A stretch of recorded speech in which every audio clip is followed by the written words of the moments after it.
And once you learn how to do that, then you can bring in all the stakeholders and you can get into programs that'll help you and train you on how to build it. But that first step is you have to design a business model that is desirable. When I initially moved back to Pensacola, I had a meeting with Lloyd.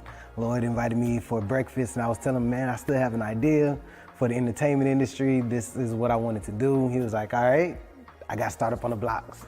So I need you to start coming to Startup on the Blocks and get a little more information on how to work through the tech ecosystem and take your idea and we'll get you where you need to go. My company is called The Know, is an app that is streamlining business for the entertainment industry. Yeah, so if you're a musician, what you would do is pretty much jump on the platform, you'll create a profile, but the way we created the profile is pretty much a cleaner way. So now if they want more information about you, you'll connect your social media platforms, your streaming platforms, and that way they can go directly to it. What we also have included is your calendar. So pretty much you can set your days, you can set your price for your days and automate your booking. So initially talking to Lloyd, my idea was all here, it was there, it was over here, it was over there. It was like, all right, Quinn, I get it. You got a lot that you want to do, but we need you to bring it in just a little bit and then work on your pitch, your story, and how you're going to bring it full circle to get people to understand what you're trying to create. Most of the programs here wasn't inclusive, and so we said we'll focus on helping founders of color. We also start at the beginning of the thing, at the idea stage, whereas a lot of the programs you see here locally, they start after you're up, and that's not very efficient unless you have, if you don't have a lot of money, you can't recover from your mistakes. And the lean startup system, it actually helps you make mistakes faster before you spend a lot of money. You don't actually start building anything until you got customer buy-in. There was a need for small businesses to bring brand awareness to their business. I see there's a lot of makers and bakers that they're making all of these goodies and these products, but they can't market it, they can't sell it at the same time, and there needs to be kind of like that middleman, that middle person to help bring economic growth to some of the small businesses in Pensacola. So Taste of Pensacola, I came up with that idea during the pandemic when I saw things at that time that Amazon couldn't fulfill. They didn't even have those products, but the local people in the community, they did. And so there was a ton of people coming out saying, hey, I make masks. I'm like, wow, this is amazing. All the local people here that are just as talented that can actually make those products. And so I wanted to kind of showcase who they were. So with Taste of Pensacola, our income streams, we have several of them. We have the corporate America, we do corporate gifting, just regular consumers, different Pensacola natives that don't live here that want to purchase our boxes, like a taste of weddings, distribution. So we also do bulk sales. So for a private airline, if they want some local snacks and goodies on their passenger flights, they will come to Taste of Pensacola and we will source their vendors here locally. And we'll give a small business owner an opportunity to have reoccurring monthly sales. I've always had a really big vision for Taste of Pensacola. I knew that it could go beyond just local. I know that maybe other communities could possibly use the same platform that I'm trying to build. And I always have these big visions, but I never know how to even get there. Where do I start? I know it's more than, there's a lot of technical things behind it. I know there's a lot of research, but that connection, I never had it until, thankfully, again, I met and was introduced to Startups on the Blocks and was able to just learn more about how to grow it in terms of data. Things I just never thought about, framework, words like traction. There's a lot of things that I just did not know about and language that I need to know in order to get funding for my business. There's just a lot that I didn't know. I would go to the stores and look online. They didn't have a wide variety of natural hair products about 8 years ago. And the ones that they did have, the ingredients, it would say that they were all natural. And when I would research the ingredients, a lot of the ingredients were not natural. I make everything, my shampoo, conditioner, I have an oil that I make, and I have 2 different separate butters. Like I had some people who were completely bald and grew their hair. It's about giving women their confidence back in their hair. I have this salon and I have a second salon, and I have my products in about 5 beauty supply stores. So I need a manufacturer to keep up with the demand at this point. Startup on the Blocks has helped my business grow, send me to different people. I'm able to do different pitch competitions to apply for grants in the community for small businesses. Lloyd's a really good person to connect with. He has a lot of resources here in the community that can help small businesses grow. If you have a product out there and you're trying to go big time, he's the person that you would want to meet with. So it's really important to have some type of support because 9 times out of 10, most founders start out on their own. And to have somebody that has an idea of how the ecosystem works and is able to tap into other resources and bring back to the community, and that pretty much has encountered some of the roadblocks or going through the same roadblocks that we're currently going through and understands where you're at, your culture and how you respond to things, is a big help because you don't really have too many people that have access to what we have access to here in the community. And a lot of people believe that you have to leave and go to bigger cities to do the things that we're doing here. But I mean, it's one thing to have exposure, but you have to actually know it's here in the community in order to take advantage of the resources. So I get approached and I talk to friends all the time that wants to either start an idea or hear that I'm actually doing the app and wants to know more information about how are you doing it or what's the process, what's the path. I'm like, man, we have somebody here, Startup on the Blocks, Lloyd Richard.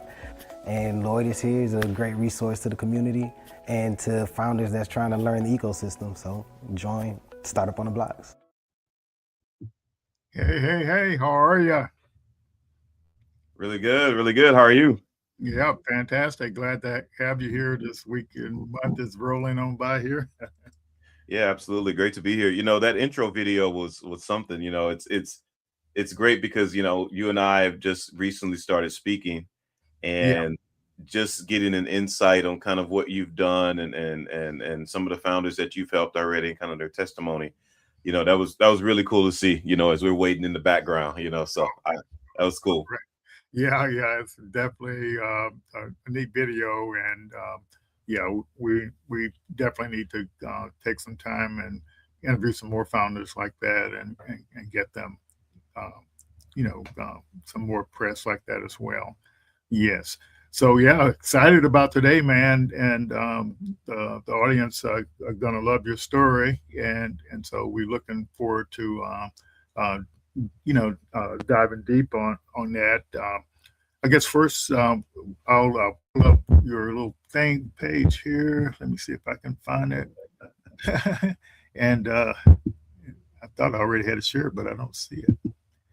Let's try it again.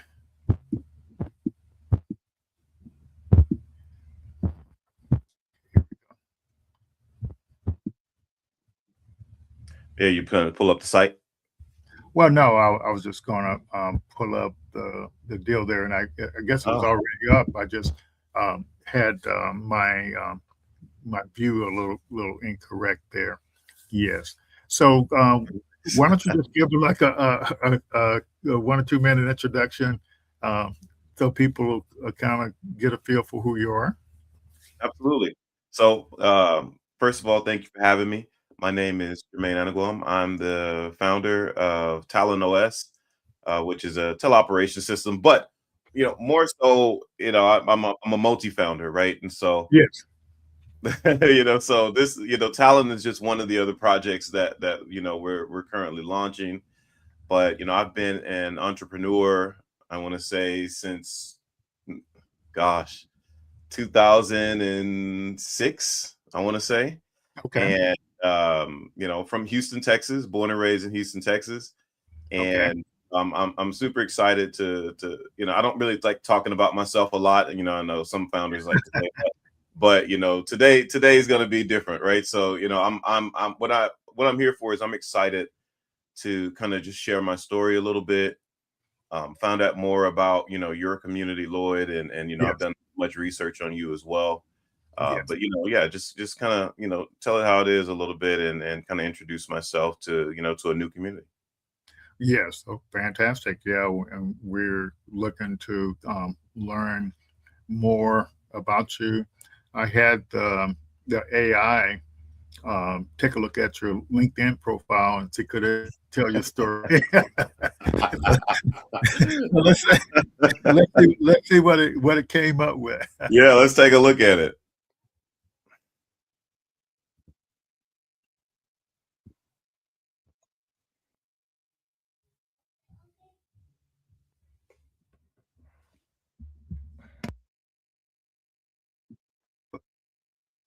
for some reason my tech don't want to act right today.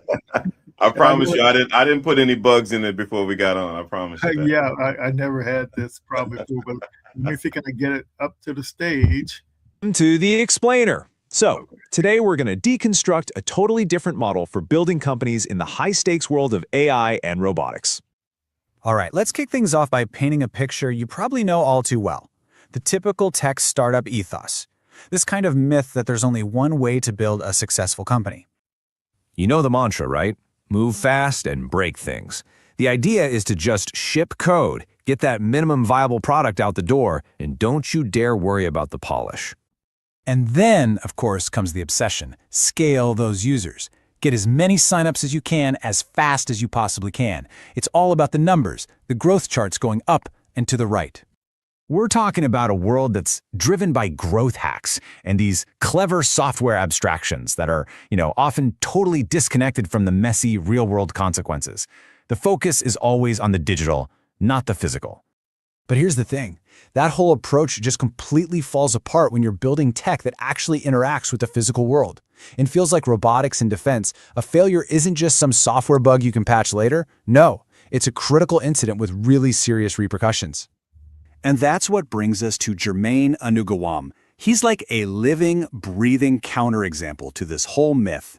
He's building for a world where you absolutely cannot just figure it out later. He's the founder behind Talon OS and VentureMind AI, and he's building operational infrastructure for really high-stakes environments like defense and security robotics. So the big question is, what makes his approach so fundamentally different? Well, you see, his journey didn't start in some coding boot camp or a Stanford dorm room. Nope. It started with concrete, contracts, and the unforgiving logic of physical systems.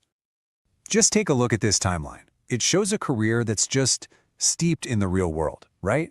You see this progression from fitness to due diligence, and then deep into construction and real estate. This is not your typical founder's resume for an AI company. Not at all. But what's so fascinating is that there's a direct, unbroken line between these two worlds. Think about it. The discipline you need to manage budgets, vendors, and safety on a construction site, that's the exact same foundation you need for mission-critical AI. So he ended up developing this deep expertise in managing all these physical world constraints, things like safety, latency, and risk, long before he ever applied them to AI. For him, these aren't just buzzwords on a slide. They are hard-won lessons. And it's this unique foundation, right? That's what allows him to build two very different but, philosophically connected kinds of AI companies today. So first up, you've got Talon OS. And let's be clear, this is not just another app. We're talking about critical control infrastructure for high-stakes robotics, where a split-second delay isn't just lag, it could be absolutely catastrophic. I mean, just look at this tech stack. Everything here, from WebRTC to blockchain-verified logs, it's all built from the ground up for enterprise, government, and defense clients. These are people who need mission-grade, verifiable deployment from day one, no exceptions. And then there's VentureMind AI. This is where he treats AI not as some kind of gimmick or a chatbot toy, but as a seriously controlled operational tool. These AI agents, they have specific jobs, clear boundaries, and they're designed to work transparently right alongside human teams. So, what happens when you put all this together? You take this super unique background, you focus on core infrastructure, and what you get is a completely different way of building a company. It's a whole new playbook. Okay, so what does this high-stakes playbook actually look like in practice? If you're a founder out there building in a space where, failure has real consequences, what's the alternative to all those common startup shortcuts? Well, this table really says it all, doesn't it? Instead of just shipping a quick MVP demo, the goal is a full-on mission-grade deployment. Instead of that iterate fast mantra, the focus is on validating safely. And maybe most importantly, instead of just scaling users for the sake of numbers, the real goal here is to earn trust. So, okay, why does this matter? Why is this kind of counter-narrative so important right now for the entire future of AI? What's the bigger takeaway here? Well, it's because of this. As AI starts to move from our screens and out into our physical world, we're talking our cars, our factories, our security systems, the whole mindset of a founder has to change. It's not just about shipping code anymore. It's about solving these incredibly complex coordination problems between humans and machines. And this whole approach teaches us some absolutely crucial lessons. First, that solid infrastructure has to come before automation. You got to obsess over the boring stuff first, the data pipelines, the security, the control systems. Second, having a human in the loop, that's not a bug, it's a non-negotiable feature for safety. You have to design for it from the get-go. And finally, in these high-stakes fields, being ready matters way more than hype. You have to earn the right to accelerate through rigorous validation, not by using cheap growth hacks. And all of this leaves us with a final, really crucial question to think about. As we're all in this race to build the next generation of intelligent systems that are going to shape our world, we really have to stop and ask ourselves, what is the true cost of moving too fast and breaking things when those things can't be put back together? Really Okay. cool. I love that. I love that. I'm impressed. Yeah. I'm very impressed. But you know, people, we look at LinkedIn profiles all the time, and you know, I don't remember seeing all that stuff looking through your profile. I've omitted a couple of things, on my LinkedIn profile because sometimes I feel like, when you're developing your LinkedIn, it could get jumbled a lot. Yeah. You know what I mean? If it like too much information and like kind of like it's like a book as opposed to kind of like the straight to the point type of thing. So, Yeah. when you look at different people's LinkedIn's, it all depends on what you're really trying to do with your LinkedIn, right? Yes. Yeah. Yeah, Yeah, for sure. absolutely. For sure. Yeah, and I noticed. I think in kind of doing some searching, not deep searching. I saw you were, into sports a lot. Fighting, and so yeah, I noticed you left that off. I did. I put my gym in there. Yeah, I put my gym in there. You know what I mean? But Okay. that was another life ago. When I was a professional fighter and kind of traveling the world, and I was a lot younger. Yeah. And it led me to opening that gym. And kind of passing that along to kind of the young guys now that want to get out there and kind of prove themselves a bit, and earn some money. But Gotcha. yeah, I definitely left that out on the LinkedIn. Yeah.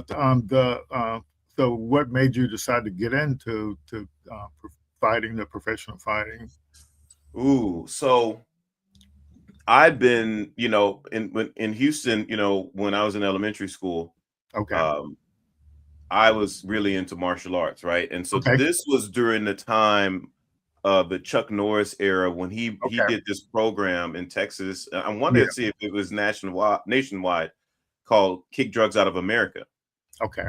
And it was the Kick program. And so what he did was it was martial arts schools throughout all of the urban, elementary schools, middle schools, high schools. So as Okay. opposed to PE class, my mom used to sign up for mid slip, I could take karate. Okay. And that's kind of where my love, but I mean, come on, Bruce Lee and Chuck Norris, and I got a chance to meet him and all this other crap. So that was my introduction to that, right? And so it kind of just expanded from there. So I did it throughout elementary, middle school, high school, played football, track and stuff like that. But martial arts really stuck with me. But Okay. at the time, there wasn't a way to earn in the martial arts world, right? And unless, because this was way before mixed martial arts was actually like mainstream United States. Yeah. It was elsewhere and stuff like that, but like mainstream. Um, so when mixed martial arts came onto the scene, it was perfect for me because I was already teaching at a couple of martial arts studios. Mhm. When I went off to school to Texas A&M, and I was in College Station. Actually, I was in Brenham first, Yeah. and at Blinn College, and I was teaching in a martial arts facility there. And then we migrated, went to Texas A&M, and then I started teaching there. And then that's in like 05, 06 is when mixed martial arts really became popular, and UFC and different other organizations and stuff like that. And it just took off for me. I started fighting. So I really got into that whole niche of, mixed martial arts, Muay Thai, Brazilian Jiu-Jitsu, wrestling, Mhm. Krav Maga, capoeira, just Wow. everything, Yeah. everything. And so and I was teaching it too, so I was Okay, making some money and working for a facility at the time. gotcha. So, what did you study in college there? At A&M. Yeah. Hmm. Yeah. So I got my degree in sports management. So it was a Oh, major in tennis fantastic. and minor in business. Yeah, yeah, Yeah. that's great. So Yeah. now, so what was the impact of all that sports from elementary on up? How did it affect the way you run your businesses now? Did it have any impact on I'm gonna be cliche with it, right? Like, it? the respect and discipline, that it teaches you is bar none.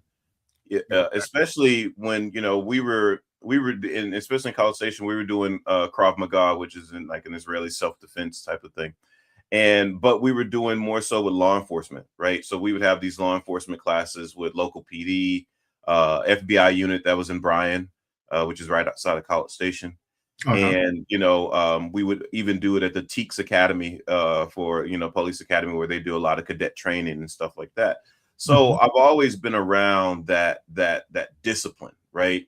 That respect, that type of atmosphere.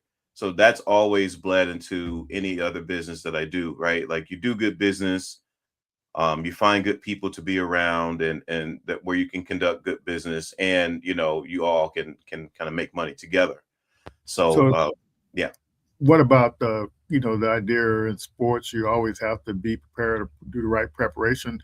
Does that flow over into the business stuff as well? Yeah, listen, if you're not prepared, you're you've already lost, right? Yeah, It's more mental to me. When I was fighting, it was more mental than anything. Like, you yeah, could you could do a full, 12-week camp, 3 a days, 2 a days, whatever. And if you're not mentally prepared for it, and kind of gone over it in your mind, and really kind of face those fears a bit, preparing yourself for the fight, then you've already lost, right? And so, same thing for yeah. business. So it's whatever that you decide that you need to do. I always say, you have the confidence and the knowledge enough to where no one can BS you when it comes to whatever you're doing, right? Yeah, No one can throw you a number and you'll easily fall for it, or no one can say something to you and you'd be like, yeah, okay, when it's really not what it is, right? And so the same thing applies to fighting. If it's a Muay Thai match, you got to work on your stand up. If it's a mixed martial arts match, you kind of bring everything together, work on your ground game, your striking, things like that. So you just got to be prepared, and it kind of pushes towards anything else that you do. yeah. So you transition out of fighting. What was kind of the next phase of your career? So I retired in 2013, Okay. and my fight manager, a guy named Brett Boyce, he was the guy that got me all my fights, right? Okay. And he would, get the contracts for me and negotiate them, and Mhm. we had this great partnership. And I always saw him kind of as a mentor, even in the business aspect of fighting, Mhm. right? And how you negotiate with promoters and stuff like that. Okay. Well, he's part of a family office, and basically what a family office is wealthy individuals that kind of invest their money in different areas of everything from real estate to you know whatever, oil and gas, you name it, right? They have different avenues for things that they invest their money in. So he came from a very well-off family based out of New York in the Hamptons, and he kind of asked me what I was going to do, after I retired. I'm young, early 20s, and I had my gym, so I was making really good money there. I'd opened up my gym, and I said, I'm gonna, get a big house, and get some cars. I'm young, and he's like, no, you're gonna learn real estate. You're gonna invest in real estate. I'm like, Okay. man, like, whatever. I wasn't even trying to hear it at the time. You know Okay. what I mean?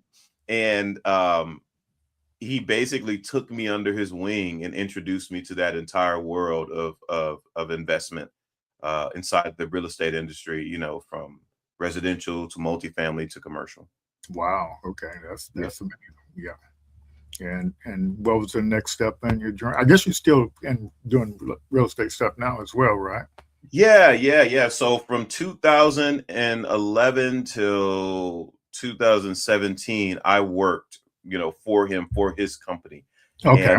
And during that time, even introduced me to the real estate side on how to evaluate a property, and checking out the rent rolls, and ROIs, and meeting Okay. with different banks, and bank inspectors, and Okay. Okay. doing draws and pools, and Okay. and like you know evaluation sheets, and stuff like that, performas, and the whole, I Okay. mean, just everything, right? And getting more, I like the construction side a lot more, right? Because Okay. you have to know all sides. I like the crews, I like the guys. They're funny, Yeah. they're raunchy, they joke all the time, it really prepares you for outside of just investment, like people relating, and procurement, and talking to the vendors, and them getting to know you. You can always go to them for, if you need a deal or something, right there, for Hmm. material. So I just kind of learned all those aspects of it, up until 2017. In 2017, I branched off and I started my own company. Okay. And I still work well with Brad and the Original Group, who Hmm. introduced me to their partners in a bigger. Yeah. We've done deals together, and it's kind Okay. of expanded from there. Okay. Fantastic. And so it sounds like the the real estate world you were in, you were learning a lot of business acumen. A lot of it. Mhm. It seems. Yeah, they it really taught me the sequences Okay. of how everything goes, and from getting your LLC, to accounting, to taxes, Okay. to credit, leveraging credit, that whole aspect of business, even if it wasn't in, real estate per se, the foundation of kind of what they gave me was solid, right? Fan. Because it's when you're doing something that is capital heavy, Hmm. then you have to have that part right, especially when you're borrowing money, and going to the banks, and using leverage that way. You know what I mean? So, but giving me the basics, to kind of be successful in pretty much anything that I do on the business side. Fantastic. Yeah, that's solid. That's really really solid. Yeah, just folks in the audience, if you got any questions, just feel free to put up the chat. That could be Yep. about Jermaine, or if you just got some startup questions. Or I know we got a guy that's been in the real estate business in the audience, and Sam. So guess what? He's transitioning into tech, and so I think that's pretty neat. Very cool. Yeah, and so what was the kind of next leg of your career? Yeah. So, I've always been a tech guy, right? Since, even since middle school, with C++ and H++, I've always played around with it. Oh, I Um, didn't know. Yeah, okay. yeah. But it wasn't until 2014, 2015 is when I really started doing a deep dive into Okay. tech, learning how to code, full stack development, from Python, TypeScript, Rust, Solidity, you name it, full stack, right? And the ability back then, right, is when I was still doing, which I still do, but when we were doing assessing properties, I would always think of ways to kind of automate these things, right? So Okay. much paperwork. Yeah. Imagine walking a 300 unit apartment complex that you're thinking about buying, where you have to walk every single unit, take pictures, upload it to the G drive, analyze the rent rolls, and compare it to your pro forma. Is it a 20% return plus type of, like, all of that stuff was like PDFs typed out, done by hand. Nothing was automated. The pure legacy system of real estate. And I always thought of ways, and always thought that we were overpaying for software that could easily be built out and stuff like that. So I would really take my hand at trying to build in-house solutions to kind of just help us, analyze faster and better when it came to real estate. And that's kind of where my tech journey began, is by trying to create solutions in-house for what we were already doing. Gotcha. Yeah, Carmen is saying your pro sports career. Is that the same That's thing? another part of my life I've left out that Carmen is mentioning. Okay. Yeah, so when I retired, Yeah. I'll listen, I'll talk about it. When I retired from mixed martial arts or fighting, I'm an adrenaline junkie, right? On Okay. For hobby wise. And so I needed something else to kind of give me the jitters that fighting did, because it's surreal, when you're Yeah. when you're fighting against someone Mhm. else. And so where was I? I think I was in California in God, my wife's gonna kill me if she La Jolla, La Jolla, La Jolla, something like that on the Yeah. coast. Uh-huh. I think outside of San Diego or something like that. And I saw these guys just doing backflips connected to this huge hose about 100 feet. And I pulled over. And I'm like, what the hell is this? And the guy was like, this is flyboarding and, this, that, and the third. And he let me try it out. And I was hooked. And so he's like, hey, there's a spot back in Texas, in Galveston. I know the guy and maybe he can train you.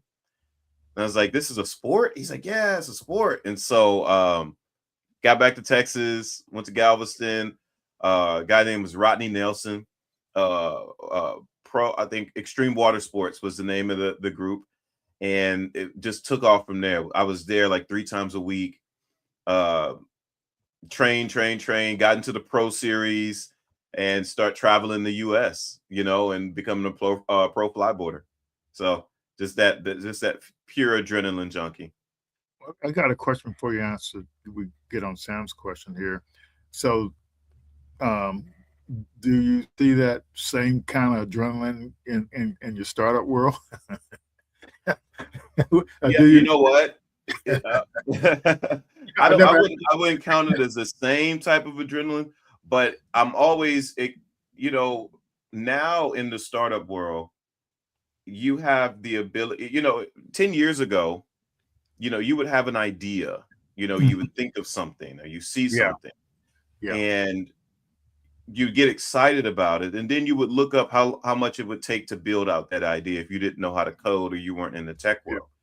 And maybe you were hiring some third party on the software side, and then you needed a website or a landing page. If you wanted to develop it into an app, there was a huge timeline. There's a lot of elements at play when it came to that. And so when you saw the cost, and you would probably bootstrap the thing, kind of just let it go, right? And then maybe a couple months or years later, you see someone else with that idea. They actually were successful at it. You're like, oh man, I thought of that, right? And so today is different, right? There's no more excuses on what can and can't be built. And you don't need a team to do it. You could just do it. It could just be you as a solopreneur, as a solo founder. Yeah. And that's kind of where we start playing into AI and what we're able to do today versus what we were able to do, 5, even 10 years ago. Gotcha. Yeah. All righty, fantastic. So, what do you start with first when you're building software? Yeah. So how I think about software and before I even start building is the idea, right? And I always tell myself when I'm building something is one, what niche is it in? What problem am I solving? Can I build a community around it? Can I build a great product around it? And is this a demand or is this a passion project that I'm doing, right? And most of the time when it comes from founders, and you, especially if you're bootstrapping, you're building this to either push it out on a subscription service or you're pushing it out to sell it or flip it or something like that, right? Yeah. Or even, raise money for it, where you can scale and grow if that's something that you want to be tied to, and make it your baby, and see how far you can really go when it comes to building. So those are the things that before I even, there's one line of code that's written, or I choose whichever language that I'm going to be coding in. These are the things that I always ask myself when before I even start building. Yeah, that sounds good. So I, I think with all the tools out there now, do you just Yeah. experiment with some of the tools just to see what's possible? Yeah, not really. No, because it's kind of like this. Uh-huh.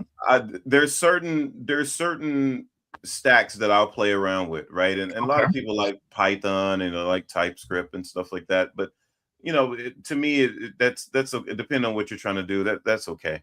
I'm Yeah. more so on the database, the hosting, and the speed of what you're actually pushing out, right? Because when I push out apps and products and stuff like that, I want Mhm. them butter smooth. I want them, big studio field, Okay. right? Non choppy, very the UX, the UI has to be perfect. The UX and the flow of what the user actually sees Mhm. is professional, and it makes sense, and it's not jumbled and things like that. So vibe coding and kind of adding all of these elements together, prompt engineering, things like that is making this just a lot easier, a lot faster.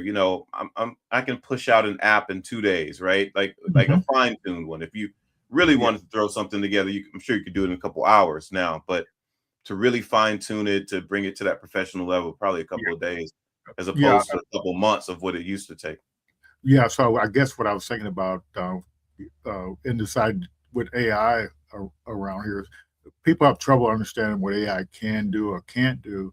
And so Yeah. that's kind of was the basis of my question. Do you kind of leverage any of those tools to kind of Oh, figure 100%. yeah, what AI is capable of doing?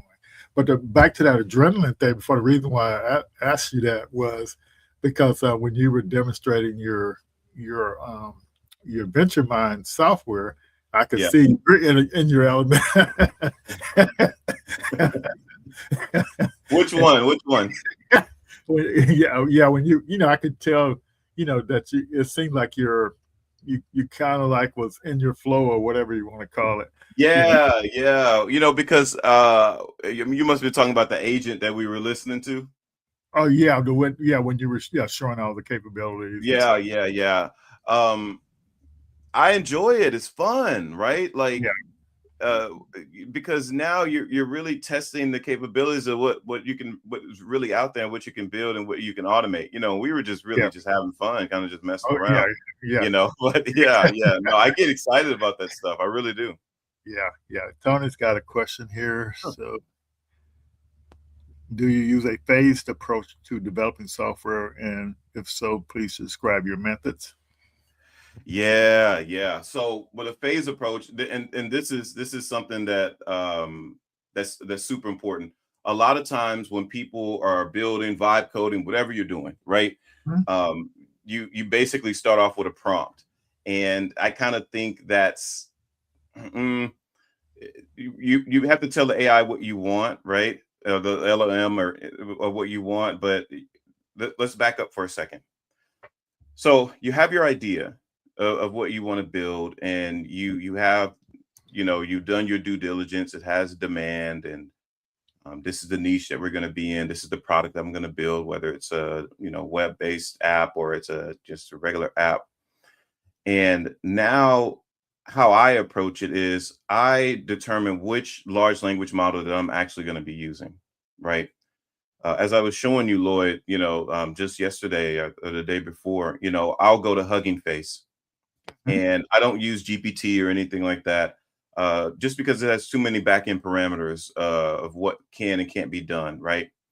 And so I'll choose a large language model based on what I'm actually trying to do. Is it text to text and text to video, video to text to speech, speech to text? What are you building?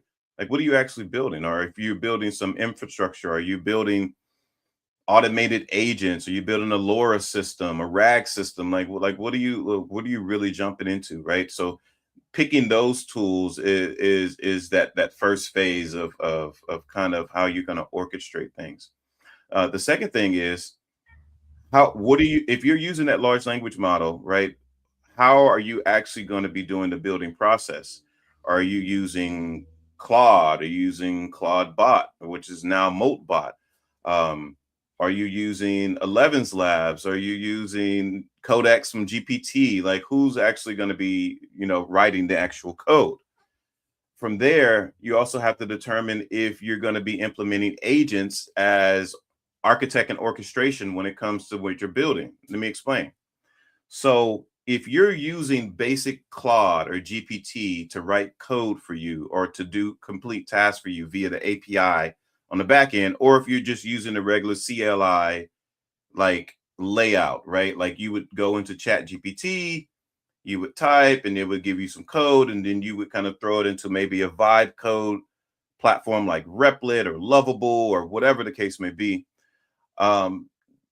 That's one way to do it. The better way to do it is to pick an LLM that you're actually going to be using and then generate agents to actually perform multiple tasks for coding for you. So kind of how that goes is we call it like a 5-layer, 6-layer, 8-layer AI system where you can go inside Claude and you can create something called an architect. And an architect is the overall like hierarchy of the AI agents, right? Every agent reports to the architect. Under the architect, you have orchestrators, right? These orchestrators can be task specific. This orchestrator is for SEO. This orchestrator is for security and audits. This orchestrator is for UI. This orchestrator is for UX. This orchestrator is for debugging. This orchestrator is for endpoints, routes, servers, right? And so you have all of these agents. So now that it's ready, now you can prompt, right? And how you prompt is extremely important because there's over 200-300 ways to prompt. You have vanilla style prompting and direct shot and role-based prompting. So how you're prompting the large language model, once you set up this kind of hierarchy, is going to make it so much easier for you to build that app or that web-based product than it is to just prompt Claude or whatever large language model that you're using, just so it can build code, prompt by prompt, step by step, if that makes sense. Hopefully that makes sense. Yes, and Sam is asking, you sort of got into it a little bit there, your vibe coding. Yeah. Yeah. So I don't vibe code anymore. So let me tell you I'm gonna tell you the stack, and then I'll tell you a better way. So when I got into vibe coding, I like Replit, which is Replit. Replit. To me, they're the and they compete with Lovable and a lot of other ones, right? To me, they're the best when it comes to all-in-one in-house vibe coding. Like you don't have to go anywhere else to do anything. You want to build an app, you go there. You want to build a desktop web app, you go there. It does UI, it does UX, it does hosting. You can run virtual machines up to 8 vCPU and 8 gig or even 20 to 40 gig memory for caching. You can run Redis, Postgres. I think their database is Neon. You can pretty much do anything. You can run any API where you don't have to put it in your variables. You can put it in secrets. So none of your API secret keys or anything are exposed.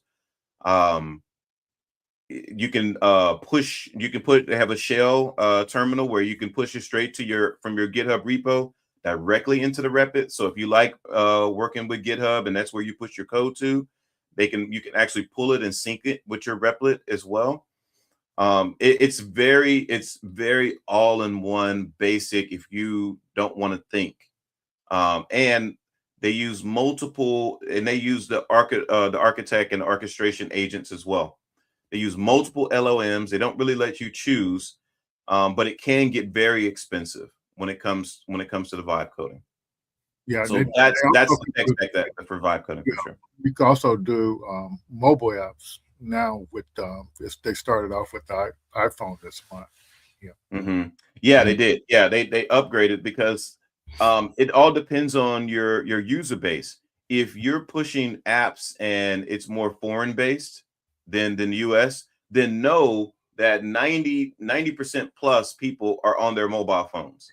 They don't have laptops and iPads and desktops like we do here stateside. It's more mobile based overseas. And they do everything from their phone, everything from their phone. So if that's your target of what you're really trying to go for, building an app 100% is going to be the way for you to go.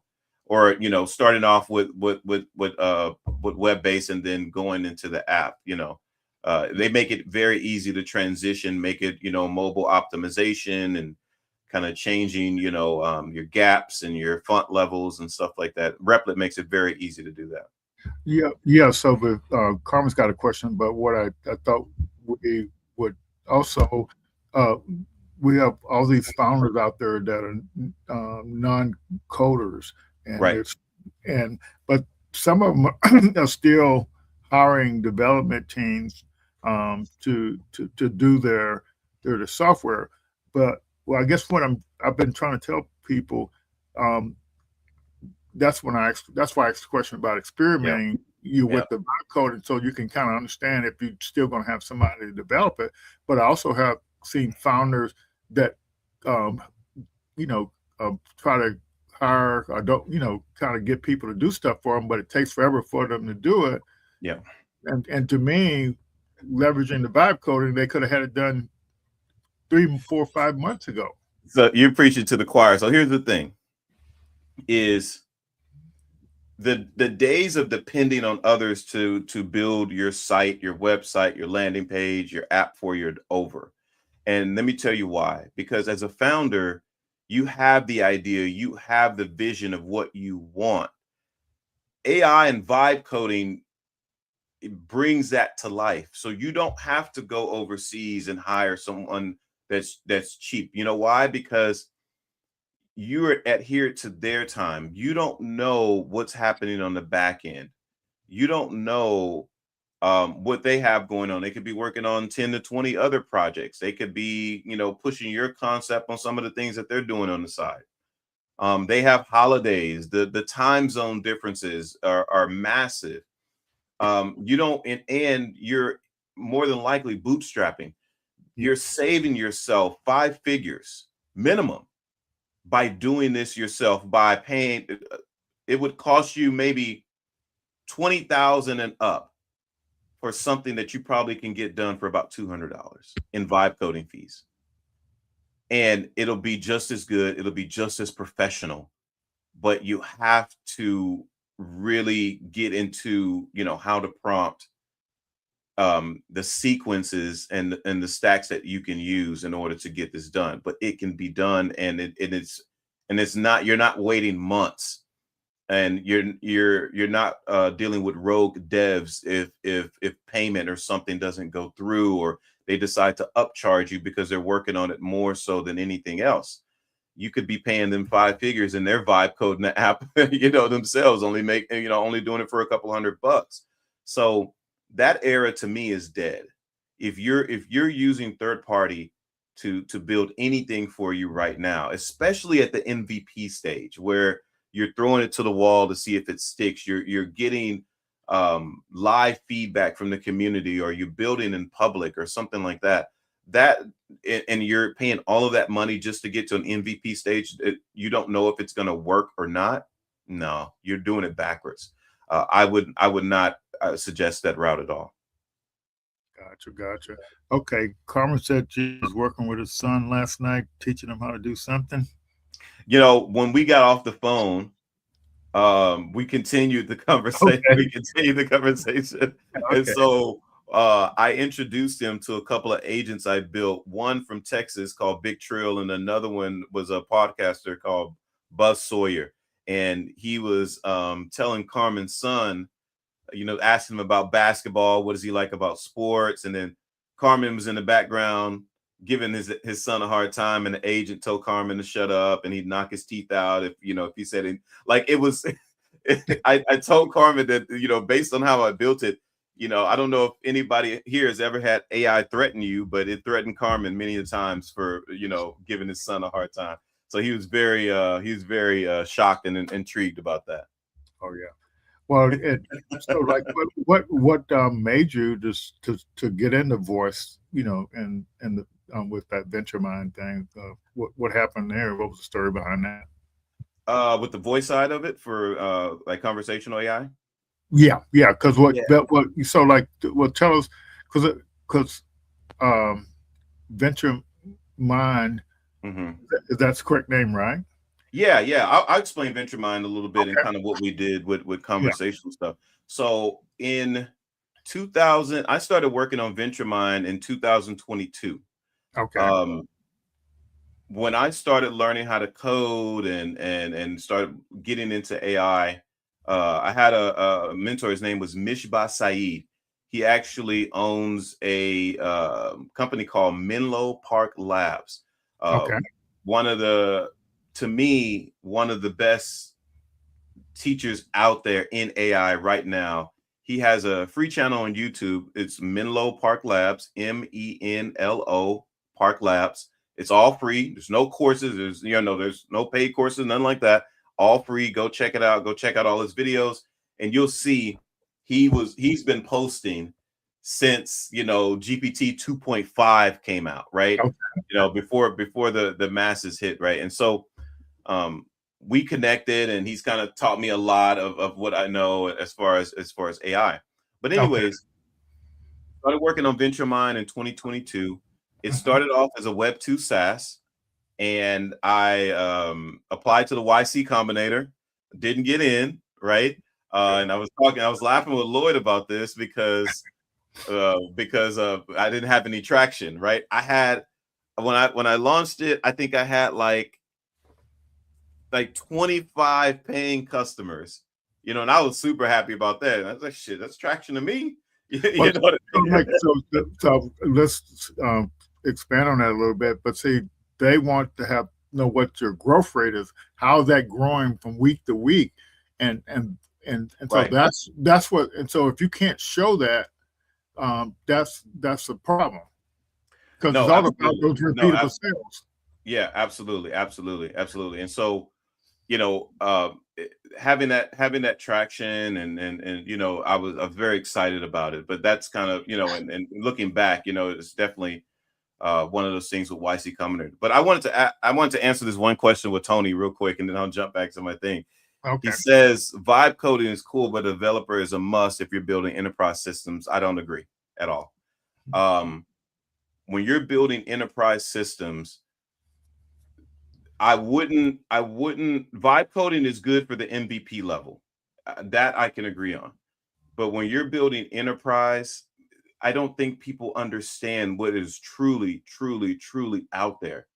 When Mhm. people are vibe coding and they're building their MVP and they're kind of getting used to what an endpoint is and what a route is and what an API is and what a server is and what a schema is and how to lay things out and how to audit your front end and audit your back end and do a smoke screen test and really implement the sequences of how a major company or product management puts out product. What's the QA, right?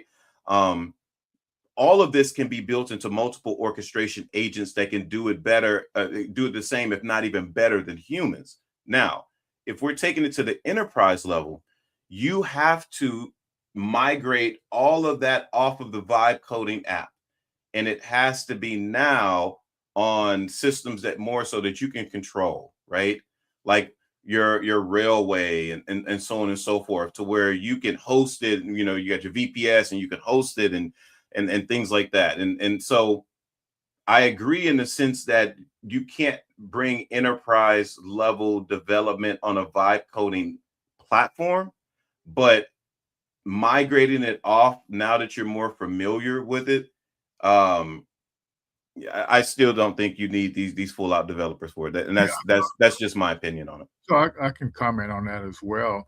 So the company Factory .ai, their first market was for, enterprise. So they got traction in enterprise, got a bunch of funding, and the funding, they used the funding to expand to the non-enterprise market, Right. and believe it or not, they use the same what you described, that orchestration and all that stuff. That's exactly what they do, and that, if I'm building something for enterprise, I tend to go there first. But I also would do the same thing in Replit, just to see how well they do. But Yeah. the bottom line is, factory AI. It's just for developing your code, not for deploying it. But Yeah. it knows the hell out of what it's doing. I can tell you that, because I'll yeah, put it to you like this. A lot of people don't extract everything out of what agents can do because they don't think in the sequences of how a human team would do it, right? Like I know, and maybe a lot of people can research this before you even start building. What are the positions inside of these upper echelon software companies? QA testers, product managers, front end developer, back end developer, database, and so on and so forth. What do they do? What do these guys actually do? What are the sequences that they follow before they put anything out to the public? Right? How does it get past phase 1 to phase 2 when you're working at these high level areas? Right? For anyone that wants to go out there and build something and has an idea, then if you're thinking about it in that sense, you would literally have to go and work at a company and figure out what those sequences are. You don't. You don't. Because we've done something this entire time for AI to kind of beat us at anything else that we do, and that's data. These data sets that we have to mimic the highest level of output for product when it comes to software is bar none. It's so insane that most people just aren't implementing it. You can push a vibe code app out into production. Did you run an audit? What's an audit? Did you do a QA test of it? Did you do a smoke screen? What's a smoke screen? To me, how I build is I study sequences of what the top level guys are doing, all the way up to cybersecurity, right? What are the standards? What's the standard that of security that it has to pass in order to put out a product? You know what I mean? They have drawers for every one of those things you mentioned. Every single one of them. If you're pushing something out for the military, they have standards. If you're pushing something out for certain other niches, they have standards. They, that it has to pass, right? I can data scrape any cybersecurity company and learn all of their orchestrations in a couple of hours. I can use Bright Data to do that. That's pretty much easy. You can go to Kaggle. You can go to Kaggle. They have free data sets. I see someone talk about sports simulation. You can go to Kaggle and pull up data sets from sports books from the 1970s all the way until today if you're trying to train some models. It's all about sequence. Now, if you're just prompting and just pushing something out and expecting it to go to that and scaling from there, yeah, you're going to have a hard day. But if you're following sequences like everyone else does, it's not a magic pill. They're not doing anything special. The data sets are already there. Yeah, so that's goes back to that same question I was asking before, and I was trying to get people to see, if you don't know what's possible, that's why you Right. use these to go experiment to see what's possible. And so one of the tools I tell people to go use, adaptive AI, even if you don't give it any specification or product requirements document, just do a prompting just to see if it's possible, what it builds, to see if it's actually even possible. Because most people, you're not going to have an idea to build something if you don't know it's possible, or you might dismiss it because you don't think it's possible. But you can easily in 5 minutes go do something with the vibe coding tools, determine if it's possible or not. Correct.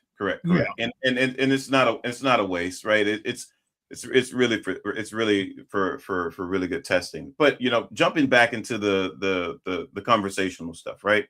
Yeah. What happened with VentureMind is in 2000, and after I got rejected from YC Combinator, I said, okay, Yeah. no problem. I launched it, got up to like 150 customers for it, and it was Web 2 SaaS. And so always been a Web 3 guy. I love blockchain.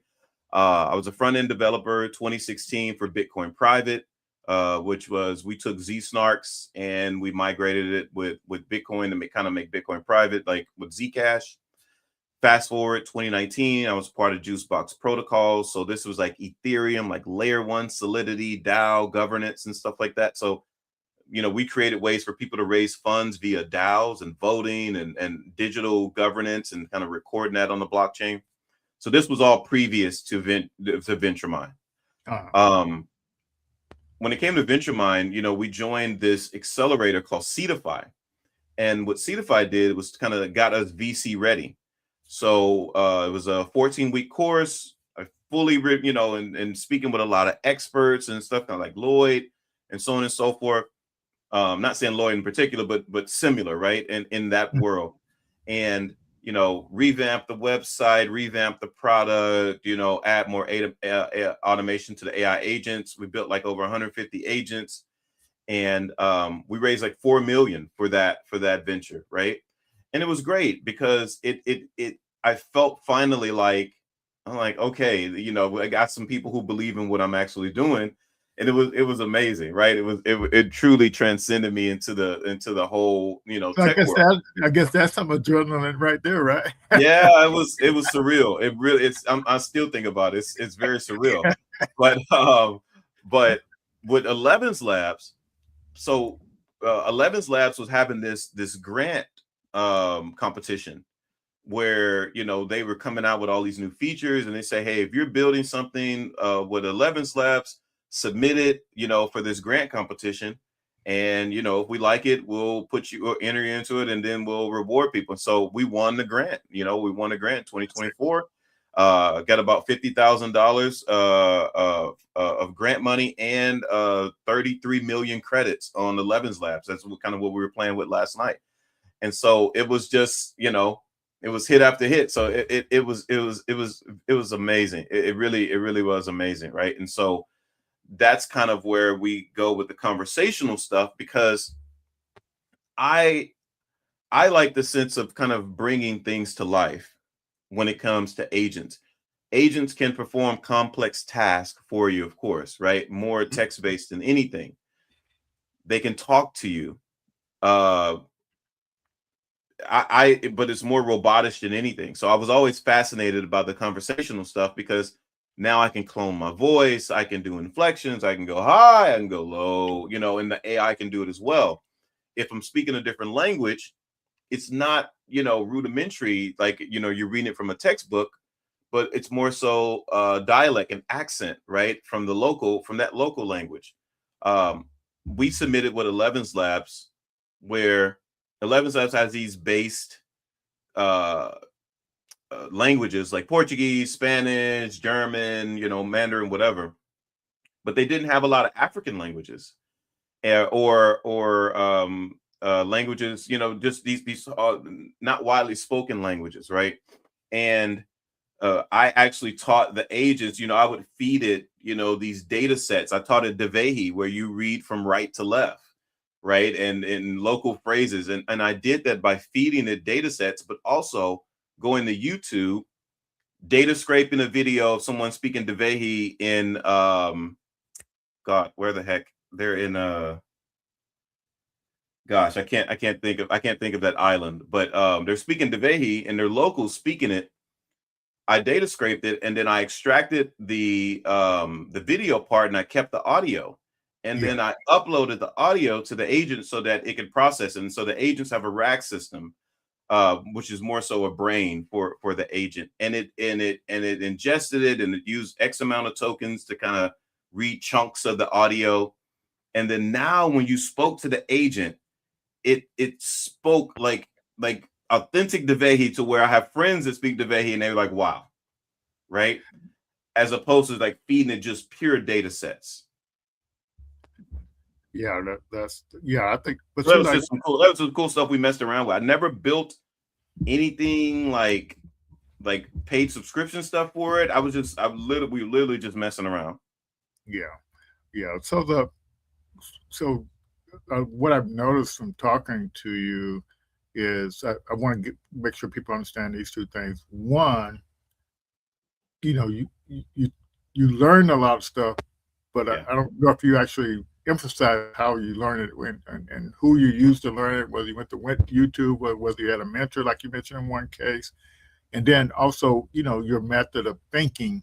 How do you think about things? Because the average person wouldn't have thought to go to YouTube to get another video in another language and use the audio to train, Yeah. another AI how to speak that language. Yeah. I You see think, what I'm saying? yeah, I get it. I always think of data, right? And Yeah. that's something that AI loves. It's like I'm bringing it old school here, but in RoboCop 2, the nuke, where it fed off of nuke. That's all it worked off of, right? I don't know if you guys or if I'm dating myself here, but I it love fed off Robo. of nuke, right? Nuke is like, and to me, I feel like it's like data sets when it Yeah. comes to AI. That's how it learns. And once you feed it enough data, then all you're doing is just fine tuning. That's Mhm. all you're doing is literally fine tuning. And when I say fine tuning, I mean adjusting the system prompt that it uses and it feeds off of. It's like this. If you're using Chat GPT, there are certain things that GPT will not talk about no matter what. You can try to trick it, you can try to do whatever you want, but it won't talk about it. The reason being is that GPT has a system prompt, right? It has these back-end parameters. They're like little parentheses inside the code. It will not deviate from it no matter what you do, right? You would literally have to use source code or access to source code from OpenAI to change it. You can never change it. It's proprietary, right? That's why we like working with large language models that don't have any back-end parameters. But you have to be careful. It will say certain things. It can be manipulative. It could be racist. It could be so many things, because now it's like taking the chains off and letting a wild dog loose and he's just looking left and right. And so, but it's better to build on top of that, because you can pretty much build whatever you want without any pushback, especially if you're running it locally on your computer, right? Mhm. And so yeah. Yeah. And so where do you go to learn stuff that you're not familiar with yet? What's your approach for learning stuff you're not familiar with yet? Like So huggingface.co, that's where all the nerds hang out. Okay. They even have their own spaces inside of there, but that's where I go, because that's where everyone is talking about what language model they're using. They're putting up preview videos, they're putting up tips. You can test it out for yourself, and so that's kind of where I go when I Okay. want to learn more Got about different models and everything that's coming out. And you told me that did you go to a boot camp to learn how to code, or Mm-mm. No, it literally, I went into hermit mode where I literally was on Mishba's, videos and pages and everything like that, and just kind of, us having one-on-ones and stuff like that. So I wouldn't call it a boot camp, but we did a lot of one-on-one stuff, and he was teaching me tips and tricks of which language models to use, how to prompt. And that was the biggest thing, is prompt engineering for me. Mhm. He taught me so many different ways to prompt. Like for example, role-based prompting. Mhm. If even you could do this with GPT, where before you ask it a question, you give it a role, right? Before you say anything about what you want to do, you give it a role. And for example, say, hey, you're an engineer and you went to MIT. You've been in this certain industry for over 20 years. You are the top, you're the cream of the crop in this industry. You went to this school, this is your knowledge base, and you're an expert at this. I'm going to ask you a couple of questions. I want you to get into this role. Are you ready? And then the language model responds, yes, I am ready. And so what you did before you even asked it anything is you gave it an identity. So now it will hallucinate less, right? And it will kind of stay on task. To me, open like LLMs are like this here. It's like this book, right? And this book has a lot of pages. You don't need all the pages. Like if you're trying to build a startup, you want some more information about, let's say, your sports simulation. You don't need to look at how to tie a shoe, but I'm sure GPT would tell you how to tie a shoe if you asked it, right? Mhm. It has so much data inside of it that you need it to focus. And so that's where the prompt engineering comes into part, because you have to give it a role. We can even talk about LoRa systems, because LoRa systems is the same as this as well. A LoRa system is like fine tuning. It's like you have all these pages, but you only need certain pages of the book. So a LoRa system is like a sticky note. So you open up, oh, I need this one. You put a sticky note there. You go to the next page, oh, I need it. You put a sticky note there. And so the sticky notes stick out. And so that's all the large language model will do. It won't do anything else except the pages that you put the sticky notes on, because the data, it's like a big phone book. The data sets are just too huge, right? And so hopefully I'm not getting crazy off topic here. I'm excited Well, about the yeah. different systems. Well, and see, just like Alex's questions is, advice for raising funds for people who have little experience doing so. Yeah. Yeah, so he's asking that question, so I'll let you. Yeah. Let's jump into it. So what is your advice for raising funds for people with little experience in doing so? Okay. So no one, especially if you don't come from that world, no one really, knows the kind of sequences when it comes to raising money, or going after a VC or an angel investor or an accelerator, or like a self-funding type, like whatever, right? But I'm assuming you're asking more so about raising through venture capitalists or angel So investors. let me stop you right there. So how is somebody going to tell you if they don't know what stage you're at? Yeah, That's what you just started to say. How's somebody going to answer the question? You Correct. see, people have to know where you are in order to answer the question. Because if you, if you're still trying to fine tune your business model, or you don't have an MVP, because there's a different answer depending on where you're at.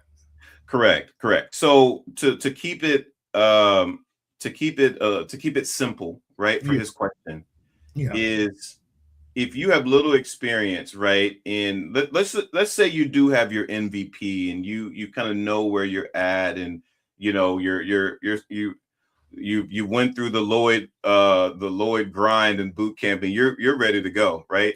But you still have little experience about getting out there and actually, kind of sequencing how you actually find these VCs. And so you have to ask yourself the first question, and because this will save you so much time, is, are you pre-seed or seed or so on and so forth, right? And so when you determine that, say, okay, I'm pre-seed. Pre-seed means that you have an idea, right, but not a fully working product, right? So at the pre-seed level, an investor or angel investor is really investing in you as the founder, right? Because you don't have any traction to show them. You don't have the fully working product out there, right? But you have a pretty good pitch deck and a landing page and so on and so forth. And that, to me, that's pre-seed. Now, how you save yourself is, if you're pre-seed and that's kind of what you're going after, but you're finding VCs that are that only invest in Series A, Series B, Series C, you will feel defeated, because they won't even give you the time of the day, because it's not that it's not that they don't like you or anything like that. You're just going after the wrong person. Venture capitalists have obligations to their investors on what they're comfortable with in trying to earn an ROI on, for the long-term game of projects that they invest in. So the first thing that you have to do is you have to find the right VCs that actually invest in pre-seed rounds, right? It's just going to save you a whole bunch of time. And so going back into that, let me give you the sauce. So you can go, I usually use a platform called OpenVC, OpenVC. And this is a platform where it is fully like founder friendly. You can submit your pitch deck and it'll have the AI rate your pitch deck. You can find any VC from anywhere in the world, all throughout the United States, overseas, Europe, XYZ, right? There are also VCs that only invest in Black founders. There are also VCs that invest in, your whatever your sexual identity is, gay, straight, whatever the case may be. There are investors that only invest in projects that are in Texas or in Florida, and so on. So they categorize it as well. There's also investors that only invest in pre-seed, seed, Series A, B, C. There are investors that only invest in defense tech or product-based, right? Like I saw in some of your intro videos. So they categorize all of that stuff. So you don't have to waste your time on going after the wrong person and then kind of feeling defeated when you don't hear a callback or anything like that. And that's kind of what I love about it. It kind of just spreads it across the board, kind of helps guide you on once you're ready and you're ready to go after it. And then it does the warm intros, cold intros, so on and so forth, and kind of get your emails ready, set up CRMs. It's really cool stuff. I don't see this much now, but when I first got in the startup world and coming out of the research world, the government used these things called technology readiness levels, TRLs. NASA came up with it, and it's from like 1 through 9 or 0 through 9 or whatever. But what the startup world did, they aligned those technical readiness levels with the investor readiness levels. Mm-hmm. And it's basically was based on your milestones as you got further along your development path. And so folks have to realize what you just gave the answer for the stage you're at now. It tells you which type of investor that you need to be looking at. Absolutely. And if you, like I said, go to openvc.app, openvc.app, and go check it out. But listen, everyone is going to be at different stages when it comes to, what you're building. Like you have your idea and some people wait until they fully build the MVP product because now it's just so much easier and faster to build.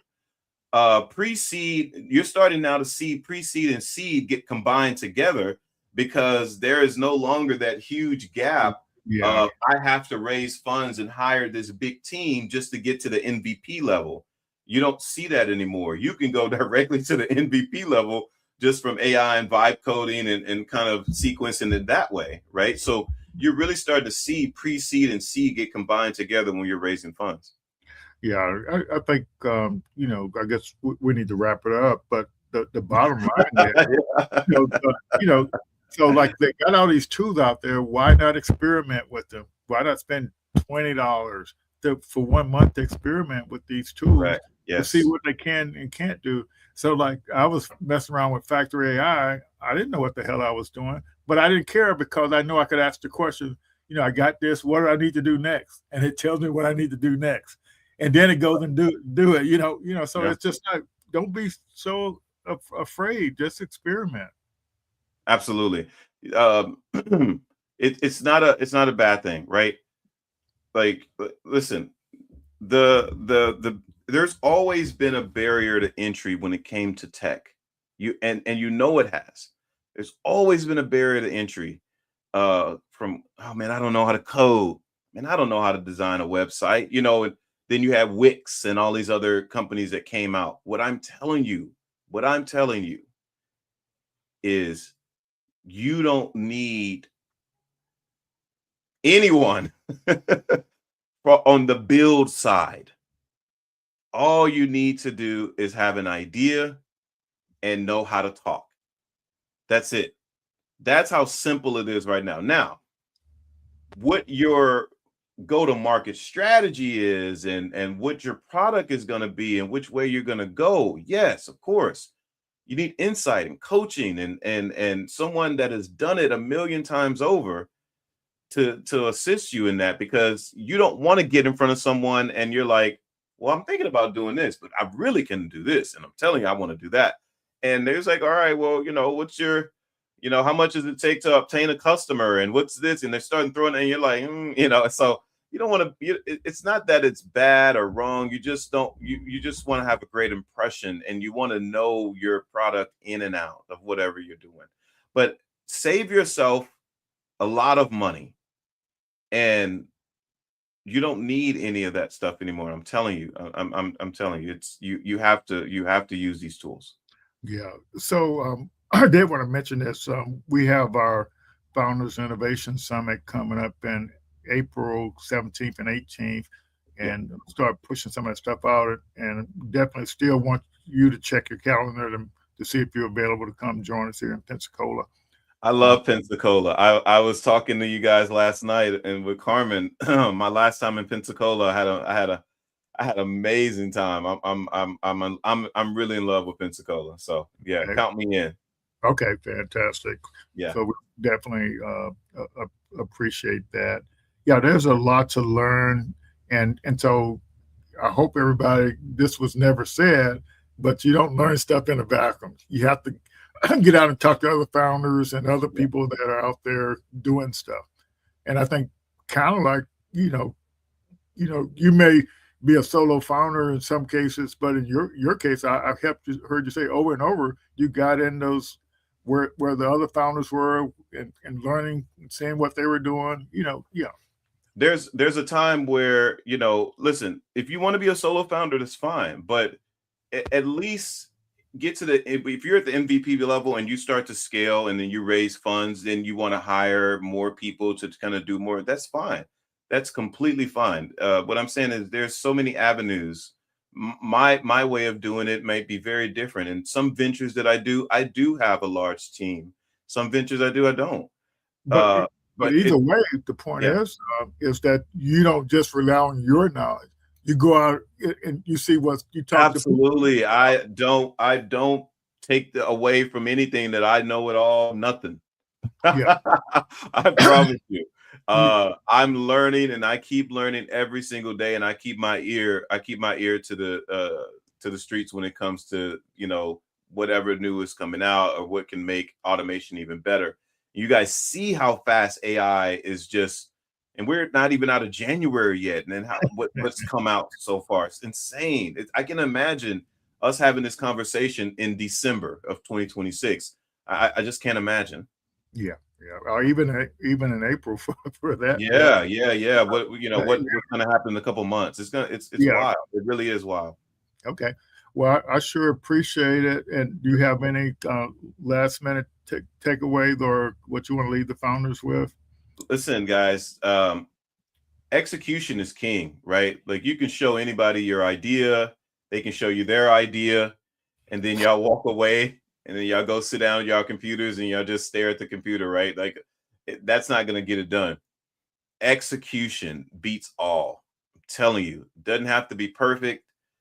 Just execute, right? And throw it out there and see if it sticks. And and I've always loved that model where people will say you have to focus only on one thing. And I think that's an old way of thinking. I believe that you can focus on multiple things now, because now that you have AI at your fingertips, you can throw 20 things on the wall. Yeah, you got to have a system. Absolutely.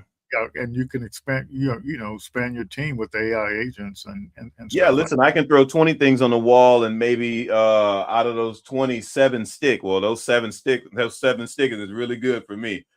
You know what I mean? I really benefiting from that. But thank you for having me. Thank you for being here. I really truly appreciate it. And I truly appreciate Carmen introducing us and you Yes, having I do too. and your show and talking to your community. Yes, so thanks a million. All right, well, we'll see you everybody next week. Yeah, just stay tuned and join our Founder Insight program. Just apply.kakuainstitute.org. You can just Google my name, and it's got you got the phone number, email, everything. So yes. So, but the bottom line is, don't be out there, by yourself. Connect with other founders, learn the best practices for building a startup, and that's what we're here for. See you all next week. Take care.